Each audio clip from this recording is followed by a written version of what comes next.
Alright, good morning. Thank you for joining me today. We are speaking on loving God. Well, that's what the sermon is actually called, Loving God. But it's more about, I guess you'd say it's more about obedience. Kind of like what we were talking about before, right? How you love God, you want to obey Him, you want to do what it is He's called you to do. God has been speaking to me about this. I'm sure you've seen the news. You've seen the riots, you've seen the protests, you've seen the hatred flowing on our streets. Sure, you've seen the news of how Thomas Itano got shot in Burlington last week. He died. Retribution, right? A lot of experts are saying, well, you know what, that's payback, that's revenge for something that happened years ago. Now, I'm not going to go into the reason I think it's revenge, or they say it's revenge. But it shows a lack of love. A lack of love. It shows hatred. You know, someone offends you, you want to get back at them. You want justice. You want to save face. You want to be acknowledged. You want your hurt. You want your hurt, your anger, your embarrassment, your humiliation to be appeased. You want revenge. However, God says vengeance is His. Vengeance belongs to the Lord. It's pretty much like if you're a child and you're going to school and you're getting bullied on, you go home and tell your parents. Your parents want to go confront the bully's parents to deal with the issue so it doesn't happen anymore. Or if there's a child at school, like we have a major problem with bullying in schools.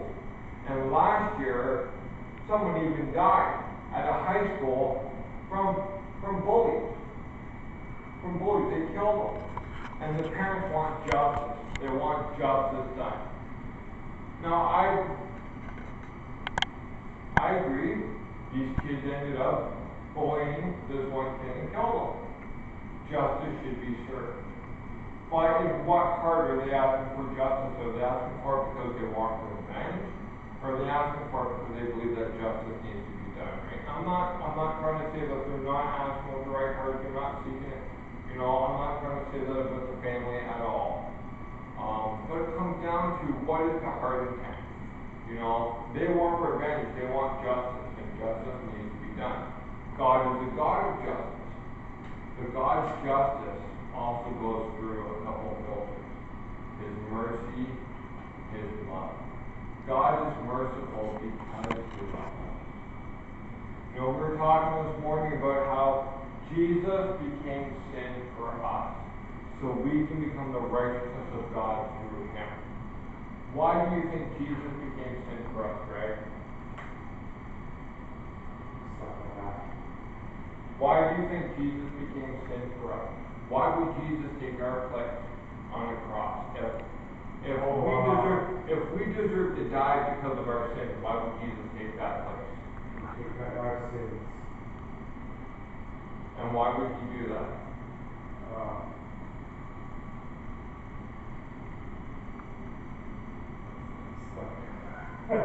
Four letters. L. Do you want to say it, Tracy? Love. That's it. Love. Love. And the love that God has for us, in the Greek it's called agape love, which is the best love there is. Oh, He died for our sins. Yeah, He died for our sins because He loved us.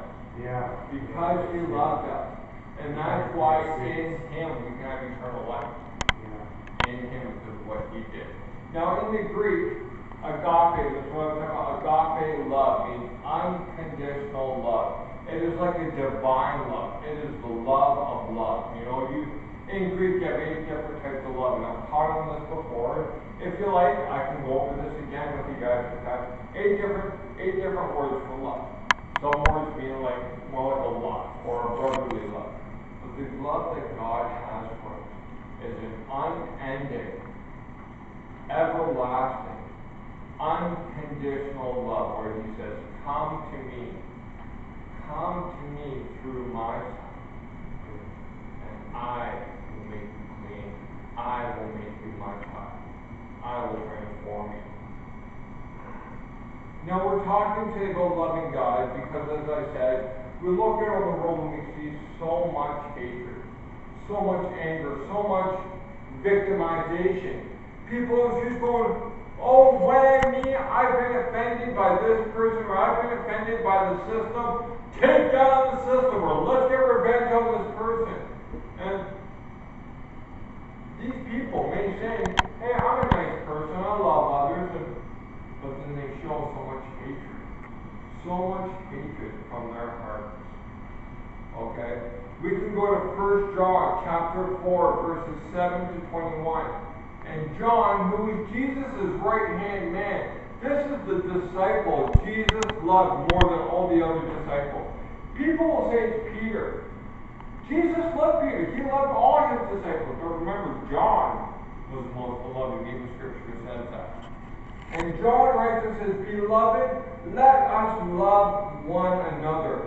For love is from God. And whoever loves has been born of God and knows God. Amen. Anyone who does not love does not know God, because God is love.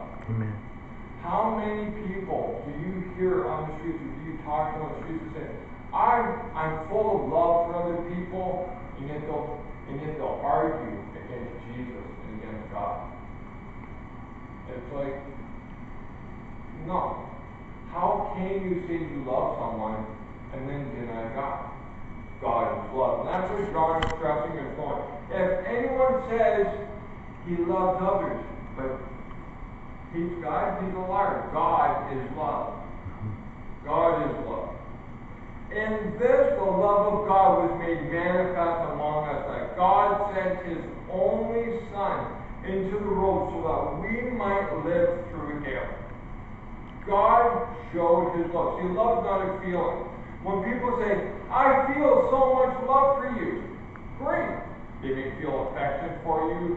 They may desire you. They may be empathetic with you, apathetic, sympathetic. They may lust after you. But love is not a feeling. You know, who here likes DC talk? Or who here is familiar with DC talk, other than Gore? Because I know that Gore did all the cool hip music. DC Talk has a song I absolutely love. It's called Love the Bird. It's an action. It's what you choose and do for others. It's how you respond to others. It's what you do for others that shows love. It's not a feeling. You can feel attracted to someone, you can feel affectionate for someone, you can feel empathetic for someone, but you can't feel love for someone. Love's a commitment, it's a choice. See, and God proved it. John 3:16 says, For God so loved the world. What did he do? That's it. God did something because he loved us. Even before he knew us, he died for us. Yeah. Thank you, Gordon. Scripture says, while we were still sinners, while we still lived in open rebellion, saying, you do not exist, God. You do not exist. God said, I still love you. So much so, I will go to that cross for you. Thank you, I will Jesus. pay that price. Hallelujah. So that through me, you can have everlasting life. He loved us while we were still sinners, while we were still in rebellion. Now go back to 1 John chapter 4. Let's pick up here at verse 11. Beloved, if God so loved us, we also ought to love one another. No one has ever seen God. If we love one another, God abides in us, and his love is perfected in us. By this we know that we abide in him and he in us, because he has given us of his Spirit. And we have seen and testified that the Father has sent his Son to be the Savior of the world. Whoever confesses that Jesus is the Son of God, God abides in him and he in God. So we have come to know and to believe the love that God has for us. God is love, and whoever abides in love abides in God. I just want to pause here for a minute and go, how can you abide in a feeling? Can you abide in a feeling, or can you abide in a choice, in a commitment? Think of that. Even getting a job, when you sign an unemployment contract, you're committing to work. You can abide in that work. Because you're committing to it. It's something you're doing. It's something you do every single day. You're very active in it. Same with love. It's a commitment. You choose to love people. You know, you may not like people. Jesus didn't say you have to like everyone. He said you have to love your neighbor as yourself.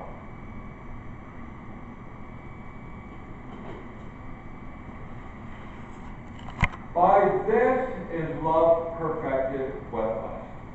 Sorry, verse 17.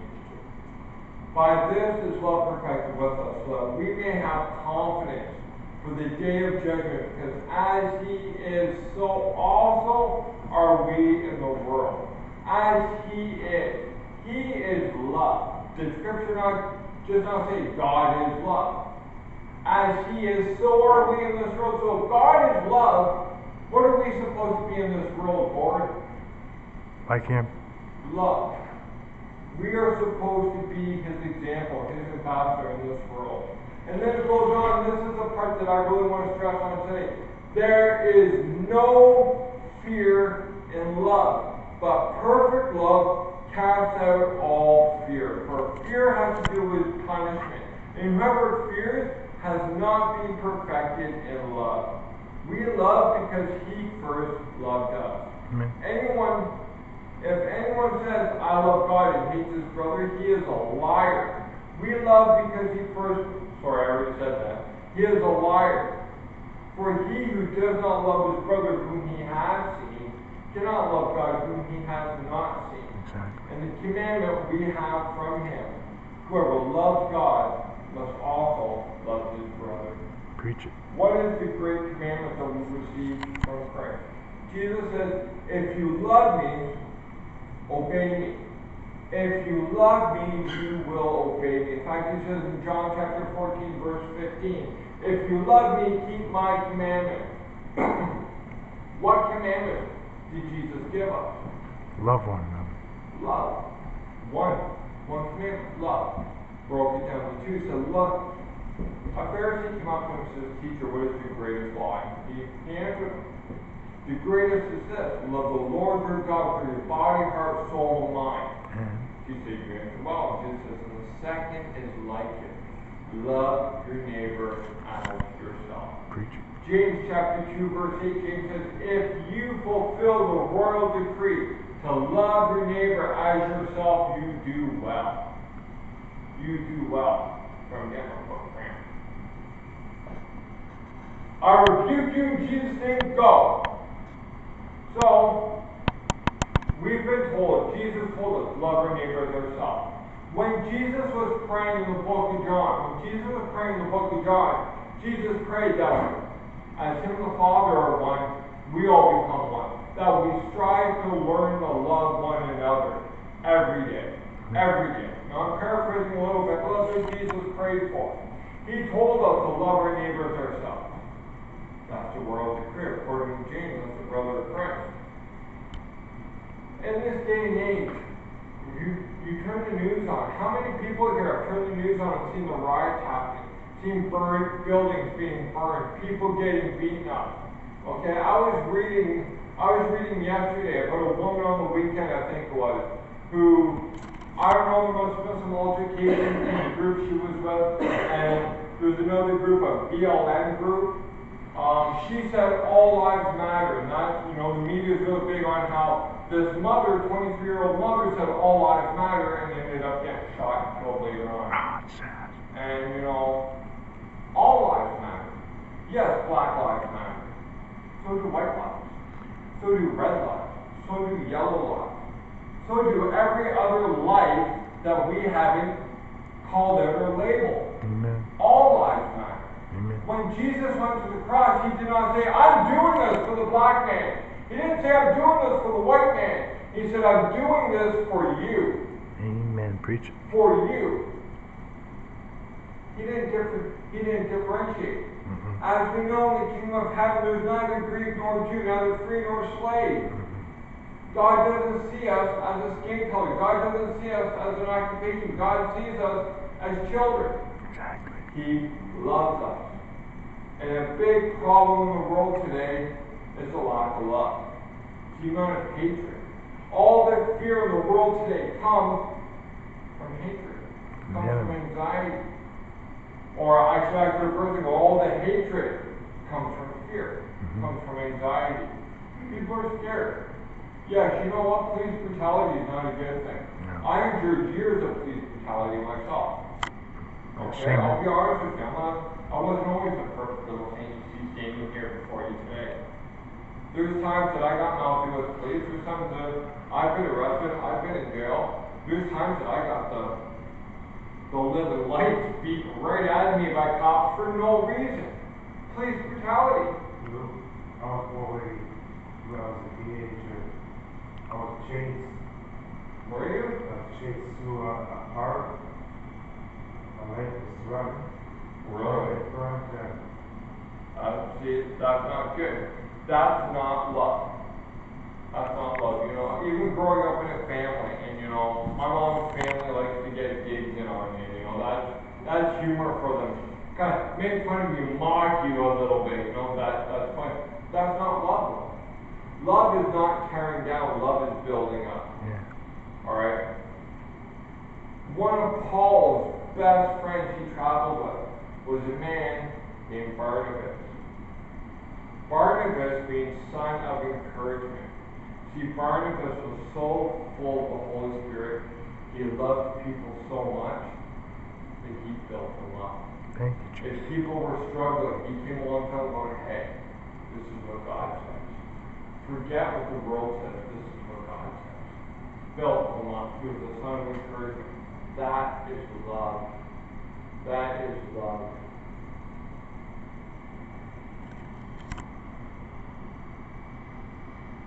We need love in this world. So many times I read in the news and understand Jesus, come today. Come now. There's no peace, there's no love. We're spreading peace, we're spreading love in the name of Jesus Christ. There's no peace, there's no love. Lord, look at what's happening in the world. We need your peace, we need your love. And it's kind of funny, you know what? You know what the answer I get when I say that? I'm already here to go. We are the ambassadors. He's here. He's in us. Spirit says that His Spirit comes to live in us. The same Spirit that was in Christ is now in us. We are now ambassadors of that kingdom. I could give you a whole teaching on being an ambassador of the kingdom of heaven. Because I learned this, and the more I learn it, I still learn it every day, but when I first learned this, I'll tell you, I went from one way to another. I used to go on Facebook and criticize my Prime Minister, Justin Trudeau, all the time. I would be laughing and so going, you know, because I'm pointing things out that are factual, that are true, that, you know, the facts line up, the evidence shows this. You know, so I'm calling him out on it publicly. And God said, what's my opinion on it? You know, I've said this before. God told me I'm not to criticize my leader. I'm supposed to pray for him. Do you know how hard that is, Greg? You disagree 95% of the time. You disagree with your prime minister. Regardless of what you think about him, you disagree with him. And God says, okay, I want you to pray for him. But don't criticize him. It's not easy, is it? But that's what God calls us to do. That's what loving our neighbor looks like. Going out and telling your neighbor, hey, Jesus loves you. Let me tell you about my friend Jesus. Let me tell you about my Lord. That's an act of love. Let me ask you something, Tracy. If you're walking down the street and you see smoke billowing out the back of a house, you would think the house is on fire, right? Yeah. You're walking down the street, you see the smoke billowing out of the back of a house, you walk by the front of the house, you look in the window and you just see people sitting in the lazy boy chairs in the living room watching TV, eating their snacks, totally clueless there's a fire going on. What would you do? Would you knock on the door and tell them that there's a fire in the back, or would you just walk away? I love you know. Okay. Well, this house is on fire. This world is a house that is on fire.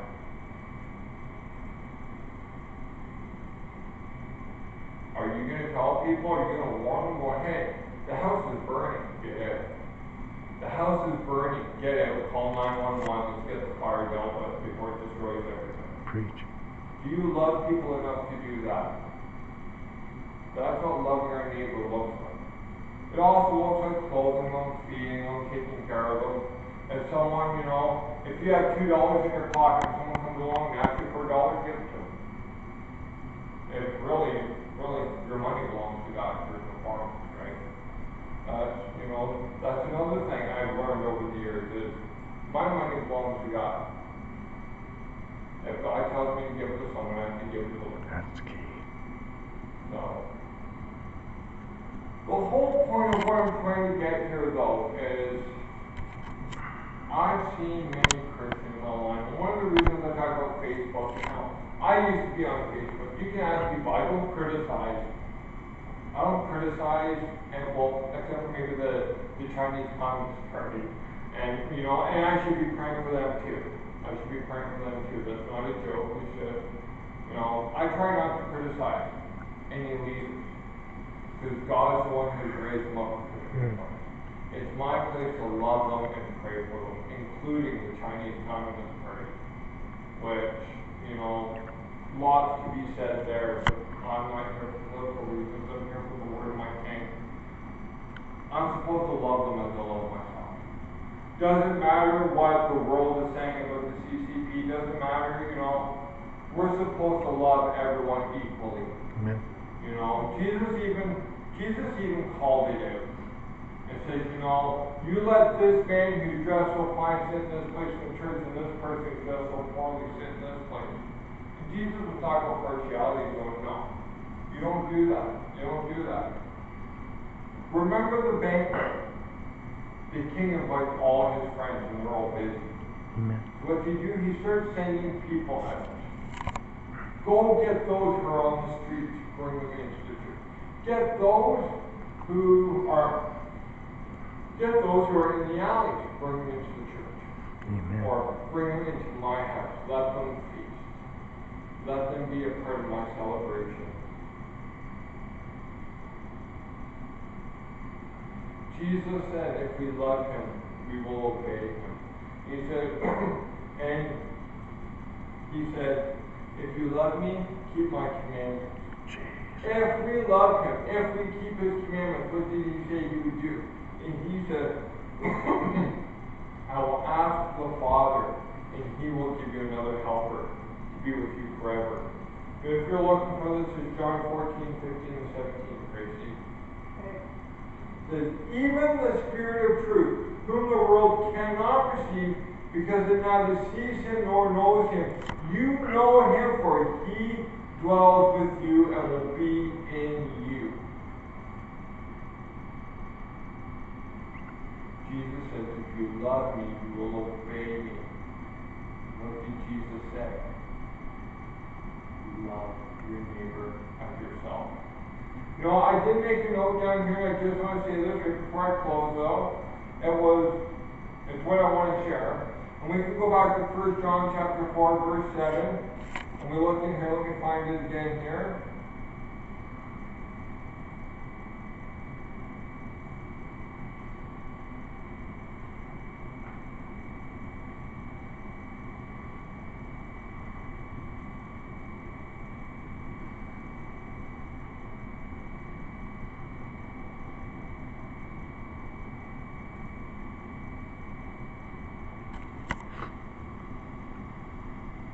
Right here at verse 17, the last half. If we love one another, God abides in us, because love is perfected in us.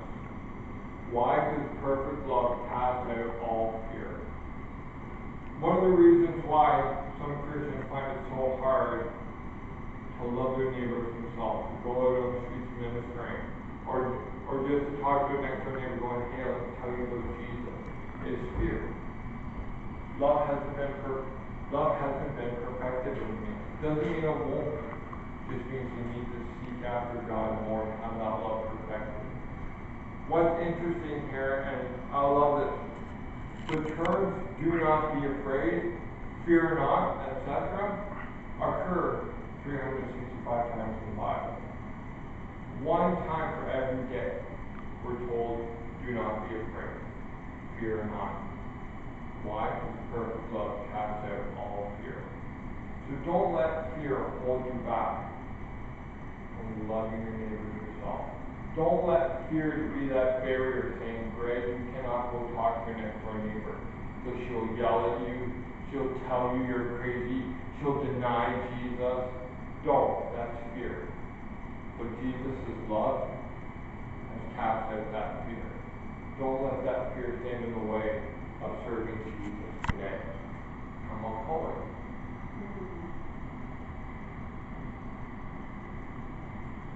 Fear not.